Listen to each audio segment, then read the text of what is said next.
Assalamualaikum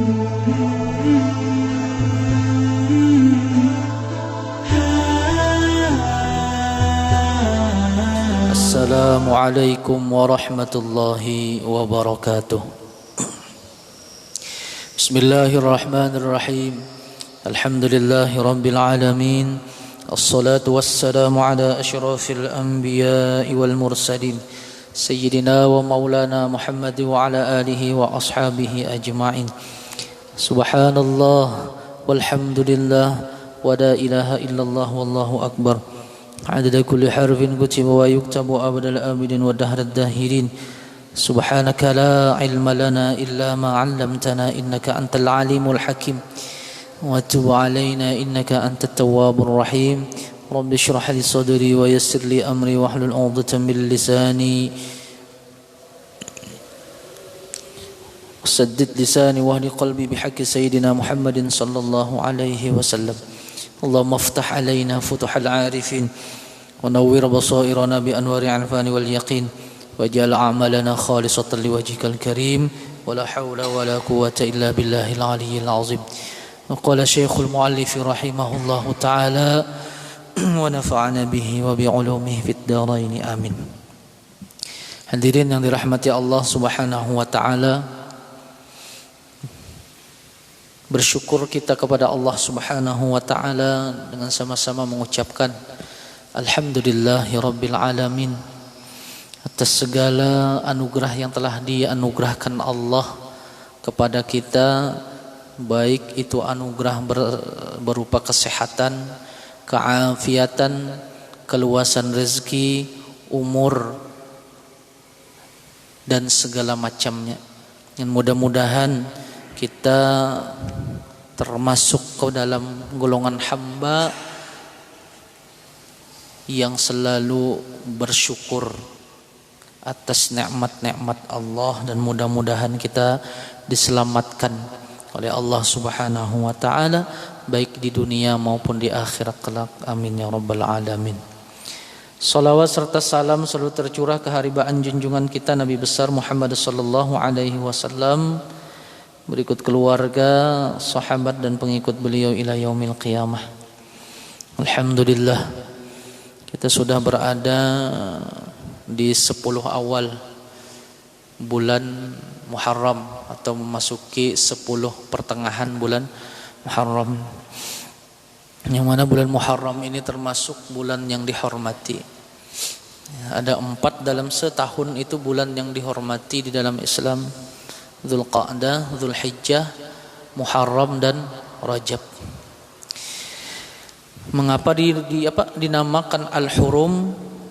Menurut Al-Imam Fakhruddin Ar-Razi di dalam kitab tafsir kabirnya, beliau mengatakan wal hurum innamal ma'siyata fiha asyaddu iqaba wa ta'ata fiha aktsaru thawaba. Dinamakan bulan haram atau bulan yang dihormati karena pada bulan-bulan haram itu atau bulan yang dihormati itu segala maksiat itu, bahasa kita, nilai azabnya, nilai siksanya lebih berat daripada bulan-bulan yang lain.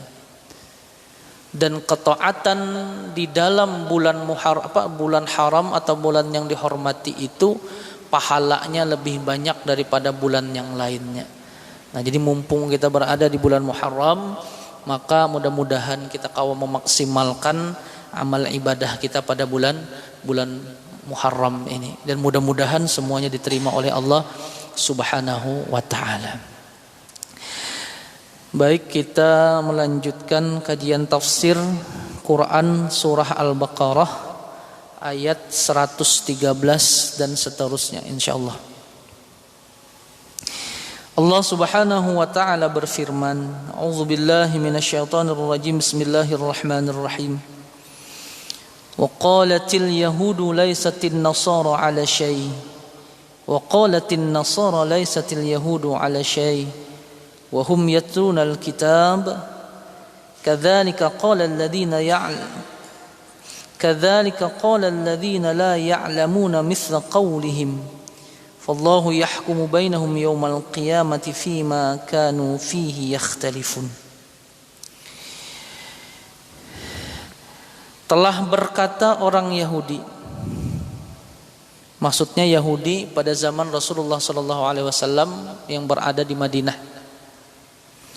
Laisatin nasara ala syai.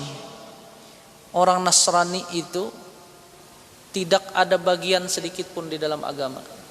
Kalau bahasa kitanya, orang Nasrani itu tidak berhak mengatakan bahwasanya Isa itu Tuhannya. Jadi orang Yahudi dengan orang Nasrani ini bahantuk juga rupanya. Tidak ada sedikit pun, maksudnya kalau bahasa yang ringannya kayak ini, Nasrani itu kata orang Yahudi tidak sepantasnya disebut sebagai agama. Nah, ini menurut orang Yahudi. Alasannya kenapa? Karena mereka mengatakan Isa itu, mereka tidak mengakui Isa sebagai nabi dan tidak mengakui Injil sebagai kitab suci. Kan di ayat sebelumnya itu dikatakan la yadkhulul jannata illa man kana hudan aw nasara. Orang Yahudi mengklaim tidak memasuki surga kecuali hanya orang Yahudi saja. Dan orang Nasrani pun mengklaim tidak akan memasuki surga kecuali hanya orang Nasrani saja. Nah, jadi artinya mereka menganggap hanya merekalah yang pantas. Wa qalatin nasara laisatil yahudu ala syai. Dan orang Nasrani pun mengatakan orang Yahudi itu kada ada sedikit pun bagian dalam agama. Artinya Yahudi itu kada ada agamanya. Nah, jadi saling bertentangan. Nah, ayat ini didasari dengan walamma qadana nasara najran ala Rasulillah sallallahu alaihi wasallam. Pada saat Rasulullah sallallahu alaihi wasallam hijrah ke Madinah, itu ada orang-orang Nasrani dari suku Najran. Najran itu kalau kita lihat di letak geografisnya itu berbatasan langsung dengan Yaman. Nah, berada di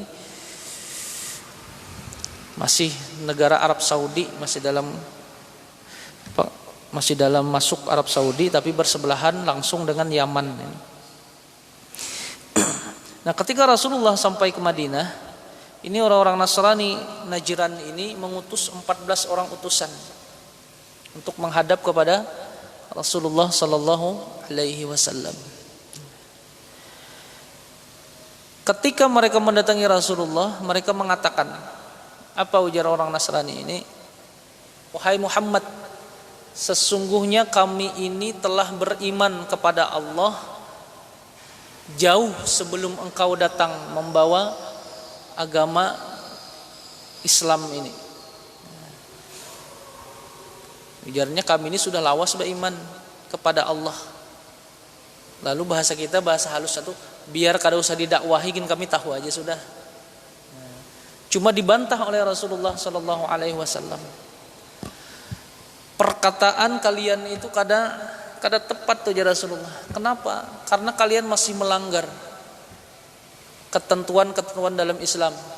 Pertama, kalian menyembah salib. Yang kedua, kalian memakan babi. Dan yang ketiga, kalian mengatakan bahwasanya Allah itu punya anak. Bahwasanya Allah punya anak. Lalu pada saat itu dibacakan oleh Rasulullah sallallahu alaihi wasallam firman Allah, innamal masihu Isa bin Maryam rasulullah wa kalimatuhu alqaha ila Maryam wa ruhum min. Sesungguhnya Isa itu adalah nabi atau rasul Allah dan dia diciptakan dari kalimat Allah yang dititipkan kepada Maryam lalu ditiupkan ruh kepadanya. Orang Nasrani tersinggung. Berarti sama aja menyambat Nabi Isa itu lahir tanpa ayah. Sampai-sampai di dalam riwayat itu bahasa kita ada yang berdiri sarik nih, bahwasanya keyakinan mereka itu dibantah oleh ayat Al-Quran. Sama saja kamu tidak menghargai kami, sama aja menyambat Isa itu lahir tanpa ayah. Mana ada orang di dunia ini lahir tanpa ayah? Nah, kayak itu. Saking sariknya nih. Lalu ketika itu dibantah lagi dengan ayat Al-Quran, dibacakan oleh Rasulullah surah Ali Imran itu, Inna ma'isa misla Adam. Sesungguhnya Isa itu sama seperti Adam. Khalaqatahu min turabin thumma khalaqahu. Yang kami ciptakan Adam itu adalah Allah dari tanah. Thumma qala lahu kun fayakun. Kemudian kami katakan jadi, maka jadilah dia. Sebenarnya yang lebih kada masuk akal itu Adam, ba anak, ba bapak kada, ba ibu kada. Lalu orang-orang Nasrani terdiam 1000 bahasa. Kalau kamu mengatakan Isa lahir tanpa ayah, berarti Adam lebih aneh lagi, tanpa ibu, tanpa ayah. Dan semuanya tidak mustahil bagi Allah untuk menciptakan. Nah, dengan perdebatan yang panjang, orang dari Nasrani Najran ini kadang mengalah juga. Wah, perdebatan panjang. Akhirnya dibawa oleh Rasulullah bermuhabalah.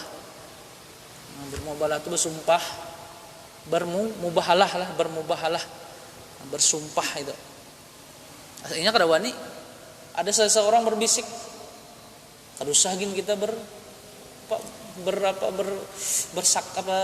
bersumpah nih, karena kan mubahalah itu kalau inya kada bujur siap dilaknat oleh Allah. Itu jalan terakhir sudah.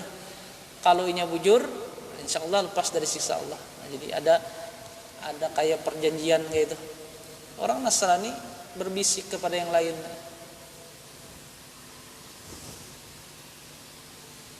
Bahasa kita itu kayak apa? Kalau Muhammad ini bujur nabi terakhir, maka kita akan kena laknat oleh Allah Subhanahu wa ta'ala. Akhirnya kada jadi. Nah, di tengah perdebatan itu datang orang Yahudi mengutus utusannya, tokoh-tokohnya, mengutus kepada untuk mendatangi Nasrani Najran tadi yang mendatangi Rasulullah. Ketika Yahudi datang ke situ, fatakhasamu fiddin hatta irtafa'at aswatuhum. Orang Yahudi datang lagi ke situ. Lalu yang Nasrani Najran tadi berdebat lagi dengan Yahudi. Nah, asalnya dengan Rasulullah berdebat pulang dengan Yahudi. Faqalat lahumul yahudu, berkata kepada mereka oleh orang-orang Yahudi, ma antum ala syai'in minad din, kalian tidak pantas. Bahasa kita, kalian ini kada ada bagian dalam agama, kalian ini kada beragama. Wa qalatin nasaril yahudu ma antum ala syai'in min din, bukan ikam gin sama juga kada beragama. Bahasa salahan di situ. Nah, ini bahasa salahan. Lalu akhirnya turunlah ayat tersebut, wa qalatil yahudu laisatin nasara ala syai'. Ini untuk membantah, karena mereka asalnya kan di ayat sebelum ini adalah termasuk kelompok-kelompok yang mendengki Rasulullah sallallahu alaihi wasallam. Di ayat setelahnya ini ada kena bentuk kedengkian mereka kepada Nabi Muhammad dan para sahabat itu dengan mencegah orang-orang pergi ke masjid. Mencegah dengan alasan supaya di masjid itu tidak dibacakan lagi nama Allah. Nah, ini ada nih, kena ayat setelah ini. Jadi orang-orang Yahudi berkata kepada orang Nasrani, tidak adalah mereka itu bagian dari agama ini sedikit pun, dan berkata juga orang Nasrani kepada orang Yahudi, tidak ada sedikit pun kalian juga dalam agama ini.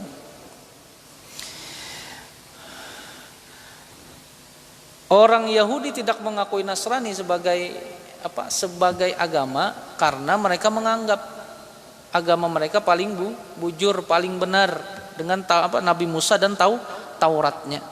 Tetapi orang Yahudi dengan sadar dan sesadar-sadarnya, yang pertama tidak memakai, bahkan merubah kitab Taurat itu dengan sekehendak hatinya. Itu yang pertama.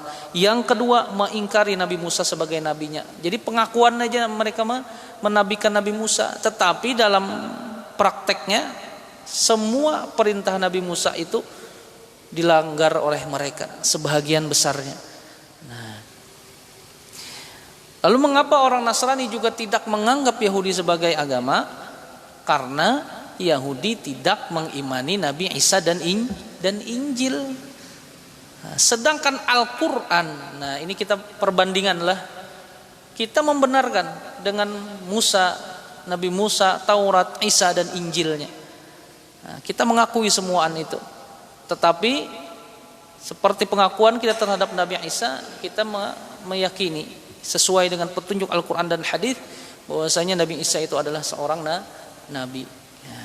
Musa begitu juga. Bahkan kitab Taurat dan Injil itu kita imani dalam Islam, termasuk kitab yang wajib kita ketahui. Nah, tetapi kitab yang masih murni, yang tidak ada tahrif atau perubahan di dalamnya. Wahum yatlunal kitab, mereka berbantah-bantahan tentang masalah agama, padahal mereka mengetahui, membaca. Orang Yahudi membaca Taurat, di dalam Taurat tercantum ada Nabi Isa juga di situ, ada Nabi Muhammad. Begitu juga orang Nasrani membaca kitab mereka, dan di situ tercantum juga ada cerita Musa dan sebagainya, tetapi mereka tidak mengimaninya.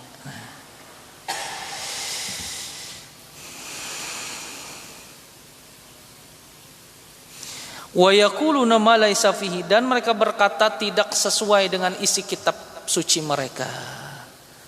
Nah, jadi bahaya. Orang yang berbicara tanpa ilmu ini berbahaya. Orang yang berbicara tanpa tuntunan syariat itu bahaya. Nah, ada sebuah perkataan yang mengatakan betapa banyak pohon di dunia, tapi hanya sebahagian yang berbuah. Itu kalau lah. Berapa banyak buah yang ada di pohon itu, cuma kada semuaannya baik. Ada juga yang buruk, ada juga yang bangking dan sebagainya. Dan betapa banyak ilmu di dunia ini, cuma hanya sedikit yang memberikan manfaat. Dan berapa banyak ulama di dunia ini, cuma kada semuaannya yang bisa menjadi mursyid atau bisa menjadi ikutan. Nah, dan ilmu yang bermanfaat itu adalah ilmu yang menambah kezuhudan kita kepada dunia. Jadi kalau kita nih belajar ilmu, lalu dengan belajar ilmu itu kita semakin gemar kepada akhirat, artinya dunia ini kita aja nih, tetap kita menuntut dunia cuma sekedar untuk penghidupan, supaya kita kada meminta-minta, supaya anak bini kada kelaparan, keperluan rumah tangga terpenuhi, sekedar itu aja. Nah, jadi kalau ilmu yang dituntut itu menggemarkan kita kepada akhirat dan semakin khusyuk kepada Allah Subhanahu wa taala, maka itu adalah ilmu yang bercahaya, ilmu yang bermanfaat. Kalau ilmu itu semakin menjauhkan kita daripada Allah, nah kita introspeksi diri kita masing-masing. Nah, jadi mereka ini berbicara tanpa tuntunan syariah, artinya kada sesuai apa yang tercantum di dalam kitab suci mereka. Wa kana haqqu kulli minhum, adapun yang benar seharusnya ayukirra bihaqiqati dinin, mereka harus mengikrarkan, harus berbicara dengan kebenaran agama, artinya tuntunan dari kitab suci itu jangan diubah-ubah. Fa inna fi kitabil Yahudi, karena bahwasanya di dalam kitab orang Yahudi yaitu kitab Taurat, tasdiqun bi Isa, membenarkan dengan kenabian Isa. Wa fi kitabin Nasara, dan pada kitab orang Nasrani Injil, tasdiqu Musa, yaitu membenarkan Musa. Artinya sama membenarkan, seharusnya saling menghargai.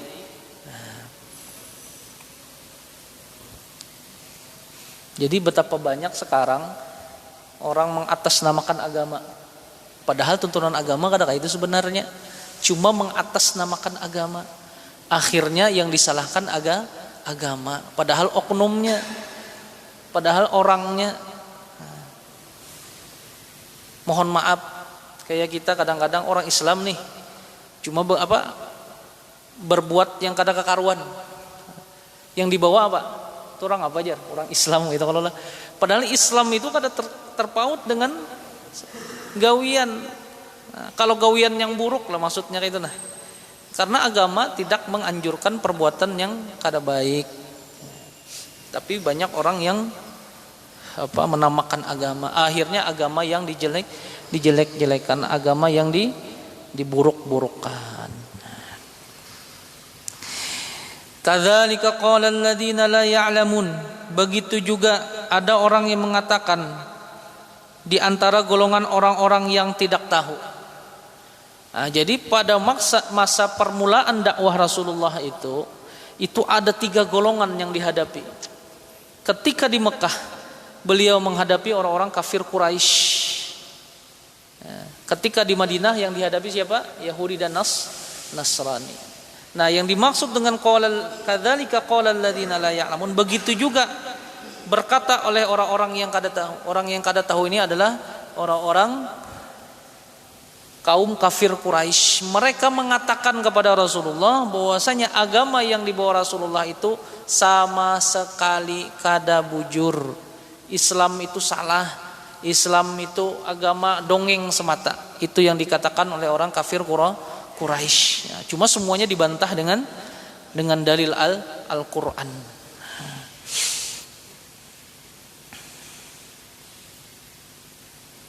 Mithla qaulin, mereka mengatakan sama seperti perkataan orang-orang Yahudi dan Nasrani. Ya. Artinya mereka mengatakan Islam itu. Nah, jadi Yahudi dan Nasrani tadi bahan top lah.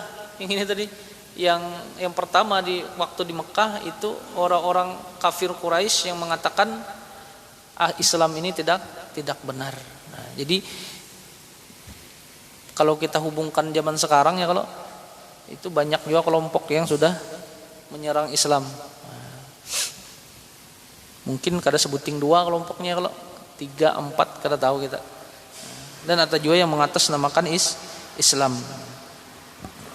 Tapi untuk membuat citra buruk di tengah-tengah dunia. Nah, ada yang mengatakan Islam itu ketujuh kekerasan, Islam itu kadang mengajarkan toleransi, Islam itu kayak ini kayak itu. Padahal itu semua kada benar. Nah, makanya kita perlu mengkaji ilmu agama terkait Islam itu seperti apa, bagaimana Islam menanggapi toleransi, bagaimana andai kata Islam itu kada bertoleransi, ketika Rasulullah sampai ke Madinah itu habis dibantai sudah orang Yahudi dan Nasrani.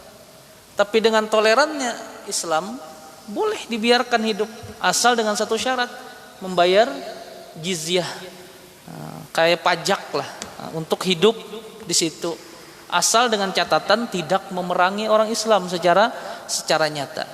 Kalau memerangi dengannya bertampak gitu, maka kita wajib memeranginya juga. Saking tolerannya Islam itu, bahkan sampai di dalam peperangan sekalipun Islam kada boleh membunuh anak kecil, perempuan, bahkan orang yang kada bersenjata. Artinya bukan agama yang bukan seperti yang dikiaskan orang, digambarkan dengan kekerasan dan segala macam. Nah, jadi perlu kita memahami Islam itu secara kafah, secara lurus, secara bagus, agar tidak termasuk ke dalam golongan yang mengatasnamakan Islam tetapi dalam prakteknya sehari-hari menampakkan kekerasan, caci maki dan sebagainya. Nah,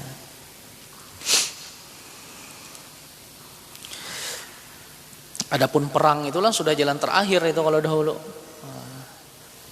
Artinya perang itu kan terjadi karena adanya pembatalan janji, pengingkaran janji. Akhirnya cara terakhir adalah perang. Fallahu yahkumu bainahum yaumal qiyamati fima kanu fihi yakhtalifun. Maka Allah lah yang akan menghukumi antara mereka pada hari kiamat itu, pada hari kiamat kelak, pada apa yang telah mereka selisihkan di dunia. Mereka mengatakan agamaku paling benar, mengatakan agamaku paling benar. Tapi nanti ujar Allah yang akan menghukumi, yang akan menunjukkan kepada mereka dengan apa-apa yang telah mereka perselisihkan. Nah, artinya nampak aja kena yang mana agama yang benar, yang mana agama yang tidak benar.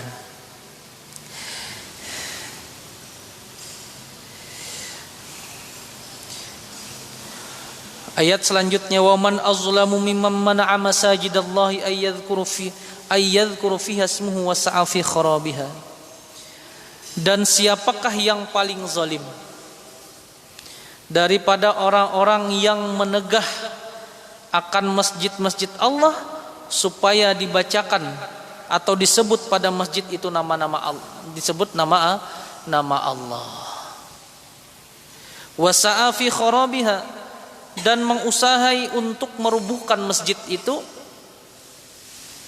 Wasa'a fi kharabiha, dan berusaha untuk menghancurkan masjid. Para ulama tafsir mengatakan ini ada dua maknanya, ada makna hakikat dan majazi. Makna hakikatnya di sini adalah orang yang benar-benar ingin menjauhkan orang Islam dari masjid mereka.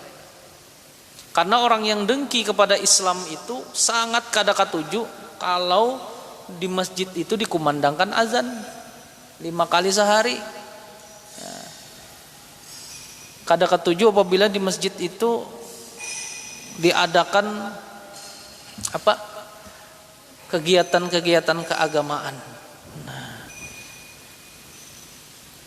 cuma maksud ayat inilah apabila kita hubungkan masa sekarang itu kada masuk pang. Kadang-kadang kita ada peraturan pemerintah kalaulah tutup dulu sementara. Untuk apa?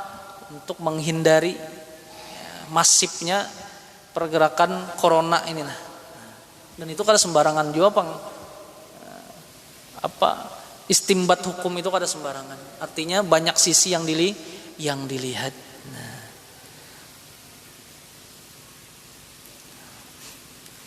sekedar meluruskan lah, karena kan kita nih terbagi dua kelompok kalau lah, ada yang pro, ada yang kontra.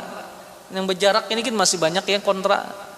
Sembahyang bermasker banyak juga yang kontra. Ya kalau padahal tidak ditentukan hukum. Nah, kita percayalah ulama kita kayak apa orang-orang di MUI, kayak apa orang di NU mengkaji hukum ini nah.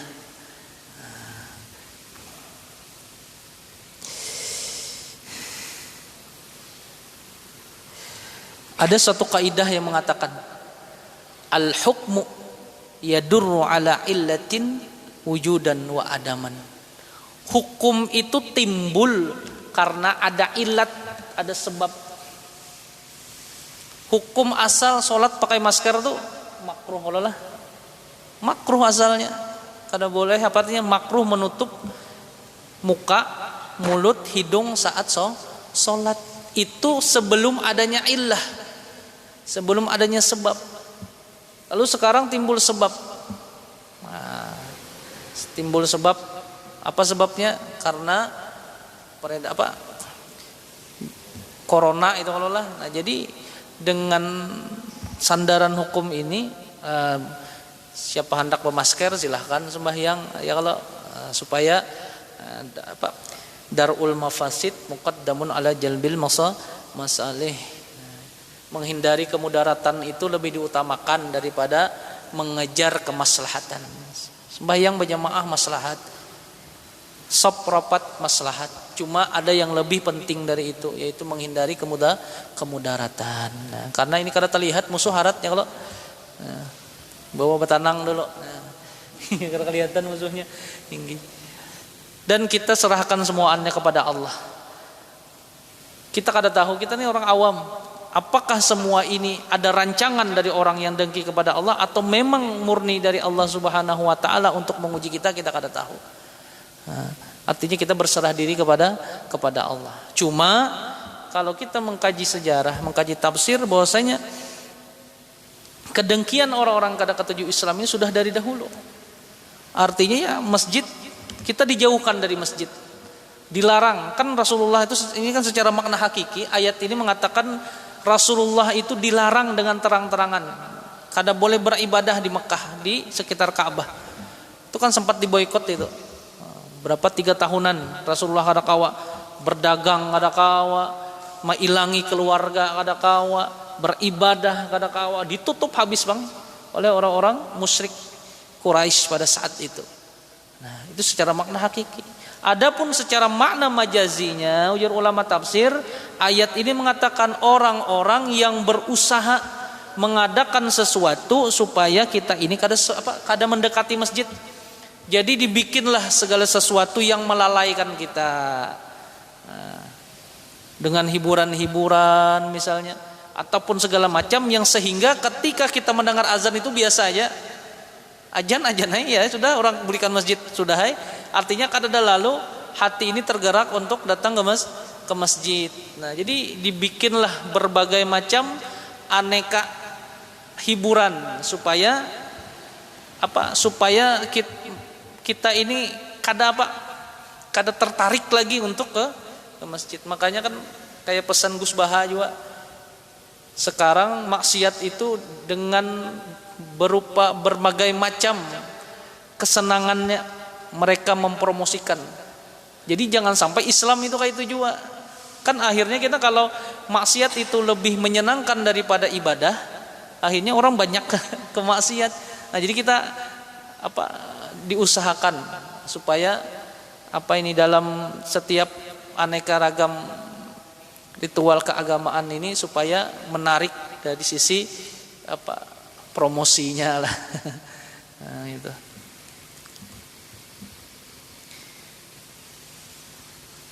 Ulaika ma kana lahum ayyadkhuluha illa khaifin. Dan mereka yang menegah orang untuk ke masjid itu dan berusaha untuk menghancurkan masjid, seharusnya tidaklah mereka masuk ke dalam masjid itu kecuali dengan penuh ketakutan kepada Allah Subhanahu wa taala. Ini pernah terjadi pada zaman dulu kan, nih permusuhan antara Yahudi dan Nasrani ini memang dari dahulu juga.